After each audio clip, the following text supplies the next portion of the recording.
Assalamualaikum warahmatullahi wabarakatuh. Pada video kali ini, Ibu akan membahas materi IPA kelas 7 tentang ekosistem. Jangan lupa berdoa terlebih dahulu sebelum memulai pembelajaran. Jangan lupa kalian like, komen, dan subscribe ya di video ini. Terima kasih, selamat menyaksikan video ini sampai akhir. Tujuan pembelajaran. Tujuan pembelajaran kita kali ini yang pertama, mengidentifikasi satuan-satuan ekosistem. Yang kedua, mengidentifikasi komponen-komponen ekosistem. Yang ketiga, menjelaskan interaksi antar komponen ekosistem. Dan yang terakhir, menjelaskan saling ketergantungan di antara komponen ekosistem. Apa itu ekosistem? Ekosistem adalah kesatuan interaksi antar organisme dengan lingkungannya. Jadi, dapat kita lihat di sini, terdapat organisme seperti kelinci, serigala, atau anjing yang berinteraksi dengan lingkungannya. Lingkungan di sini yaitu seperti air. Jadi, kelinci membutuhkan minum, lalu rumput membutuhkan tanah untuk hidup. Kemudian, serigala butuh udara untuk bernafas. Selanjutnya yaitu satuan-satuan ekosistem. Jadi, ekosistem ini tersusun atas beberapa. Yang pertama yaitu individu. Individu adalah suatu organisme. Contohnya yaitu rusa. Kemudian, individu-individu ini akan bergabung dan menjadi populasi. Jadi, populasi adalah sejumlah individu yang sejenis yang menetap di satu wilayah. Contohnya yaitu rusa-rusa. Rusa-rusa ini akan bergabung dan membentuk populasi. Kemudian, populasi-populasi ini akan bergabung yang disebut dengan komunitas. Jadi, komunitas adalah seluruh populasi yang hidup bersama dalam satu daerah. Contohnya yaitu ada populasi kerbau, monyet, dan burung hantu. Nantinya akan bergabung yang disebut dengan komunitas. Lalu kemudian komunitas tadi akan bergabung dan berinteraksi dengan alamnya atau dengan benda yang tak hidup. Contohnya yaitu air, udara, dan tanah. Selanjutnya yaitu ada ekosistem, yaitu interaksi antara organisme dan antara makhluk hidup dengan lingkungannya. Selanjutnya pada bioma. Sekumpulan ekosistem yang ada di bumi ini selanjutnya membentuk bioma. Yang terakhir yaitu ada bumi. Bumi ini atau lapisan bumi ini akan bergabung dengan atmosfer. Atmosfer selanjutnya akan membentuk biosfer. Sampai sini sudah paham? Selanjutnya ke komponen ekosistem. Apa saja komponen ekosistem itu dapat kita lihat di sini. Komponen ekosistem ini terdiri dari dua, yaitu ada biotik dan abiotik. Nah, jadi apa itu biotik dan abiotik? Biotik yaitu hidup, berarti komponen yang terdiri dari benda-benda yang hidup. Contohnya yaitu hewan, sel, kita manusia, tumbuh-tumbuhan, bakteri, jamur, dan lain-lain. Selanjutnya yaitu ada abiotik. Apa itu abiotik? Komponen abiotik adalah komponen yang tak hidup. Contohnya seperti batu, tanah, air, udara, panas, suhu, kemudian gunung, dan lain-lain. Jadi, inilah penyusun komponen ekosistem. Untuk biotik terdapat beberapa jenis. Yang pertama yaitu produsen.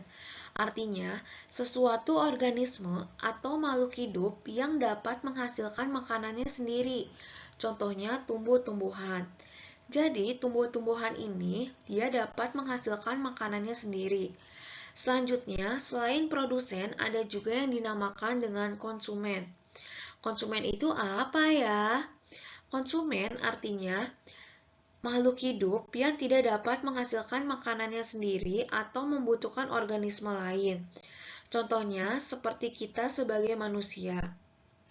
Selanjutnya, yang ketiga yaitu ada dekomposer atau pengurai. Contohnya seperti bakteri dan jamur. Jadi, di dekomposer ini tugasnya menguraikan zat-zat sisa yang menjadi zat anorganik yang disebut dengan dekomposer.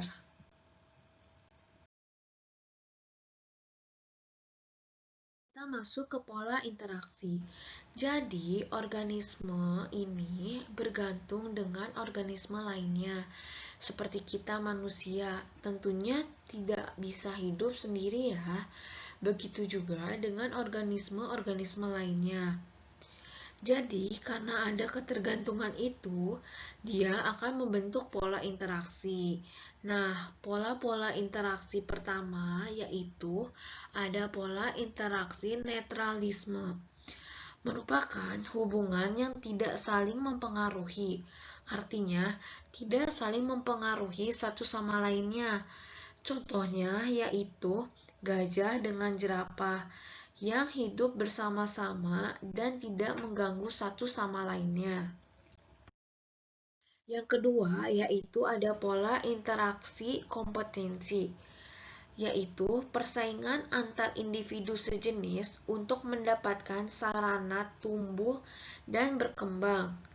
Jadi, kompetisi ini ada persaingan antara individu yang sejenis. Contohnya, ada singa yang bertarung dengan singa lainnya untuk sarana tumbuh dan berkembangnya. Jadi, karena dia bersaing antar satu jenis, maka disebut dengan kompetisi. Pola interaksi predasi. Predasi yaitu dari kata predator. Interaksi antar pemangsa dan mangsanya. Dapat kita lihat pada gambar ini ya. Jadi, pemangsa yaitu harimau dan mangsanya yaitu rusa atau kambing gunung. Itu ada pola interaksi parasitisme. Nah, kalian pasti sering mendengarkan kata parasitisme, yaitu parasit yang dapat merugikan.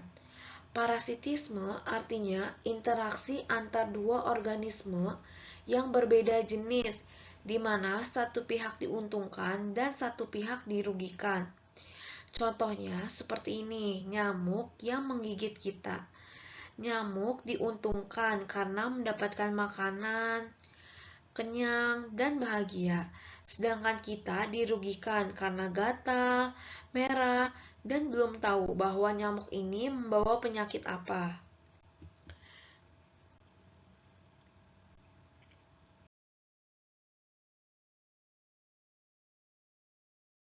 Selanjutnya yaitu ada pola interaksi mutualisme. Interaksi yang saling menguntungkan kedua belah pihak. Contohnya seperti bunga dengan kupu-kupu. Kupu-kupu ini memakan madu atau nektar yang ada di dalam bunga. Sedangkan bunga, karena adanya kupu-kupu yang datang, dia akan menggerakkan atau mempermudah proses penyerbukan pada bunga tersebut. Selanjutnya yaitu ada pola interaksi komensalisme. Artinya, interaksi yang menguntungkan satu pihak, namun pihak lainnya tidak diuntungkan maupun dirugikan. Contohnya, ikan hiu dan ikan remora. Amensalisme. Interaksi antar organisme di mana salah satu organisme menghambat pertumbuhan organisme lainnya. Contohnya, pada pohon pinus akan mengeluarkan senyawa alelopati yang dapat mengganggu kelangsungan tumbuhan di sekitarnya. Sehingga apabila ada tumbuhan yang peka terhadap senyawa alelopati, dia akan musnah atau mati. Saling ketergantungan komponen biotik. Nah, komponen biotik ini akan saling bergantung dan membuat pola interaksi lainnya. Yang pertama yaitu ada rantai makanan, yaitu proses perpindahan energi dari peristiwa dimakan atau memakan. Di sini ada produsen yaitu rumput atau tumbuhan yang artinya dia dapat menghasilkan makanan sendiri. Rumput ini akan melakukan fotosintesis dengan bantuan cahaya matahari, kemudian menghasilkan energi. Kemudian rumput ini akan dimakan oleh belalang. Belalang ini akan menjadi konsumen primer atau konsumen pertama. Kemudian belalang dimakan oleh katak. Katak ini akan menjadi konsumen sekunder atau konsumen tingkat 2. Selanjutnya, katak dimakan oleh ular.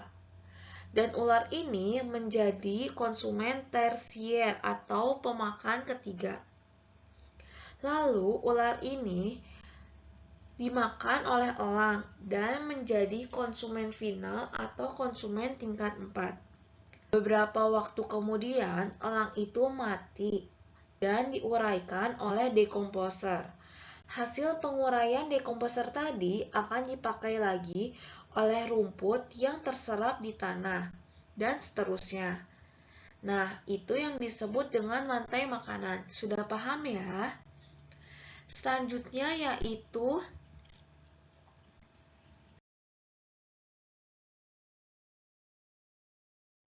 jaring-jaring makanan.